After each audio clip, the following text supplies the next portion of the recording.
Operation का अंदिया दिया जा रहा है। ऑपरेशन कच्चे के डाकू से आगाज कर दे, मुतालिबा है।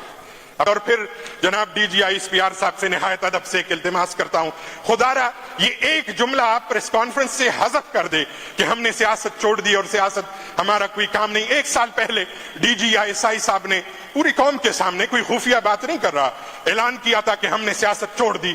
उसके बाद इस हाउस के एक एक रुकन को बारी बारी उठा दे, मुझ समेत हर किसी को परवेज खटक साहब की पार्टी की ऑफर की गई या नहीं की गई? क्या परवेज खटक ने ऑफर की थी? अस्सलामुअलैकुम नाजरीन, आज KPK के अंदर असम्बली के अंदर जो कुछ हुआ, मैं कहता हूँ कि इस आदमी ने बहुत वाज़ेह तौर पे जो है वो बता दिया कि कौन कौन मुलव्वस है और कौन कौन क्या करता रहा। जी नाज़रीन, DGI SPR ऑपरेशन शुरू, बड़ी गिरफ्तारियां, इमरान खान जो है वो बड़ी मुश्किल में हैं, बड़ी अदालतों के बड़े फ़ैसले आने वाले हैं।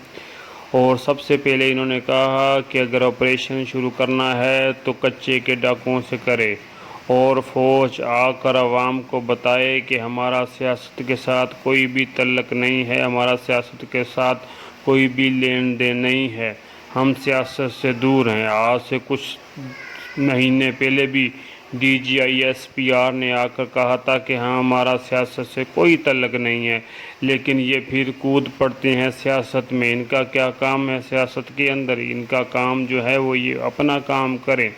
और परवेज़ खटक की पार्टी में शमूलियत की दावतें किसने दी? किसने कहा जनाब कि परवेज़ खटक की पार्टी में शामिल हो जाओ?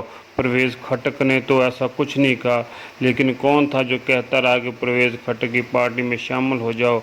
तो याद रखो कि आप जितना जुल्म हम पे करना है कर लो, लेकिन एक दिन हमारी बारी भी आने वाली है। तो बहुत कुछ जो है वो KPK के अंदर जो है वो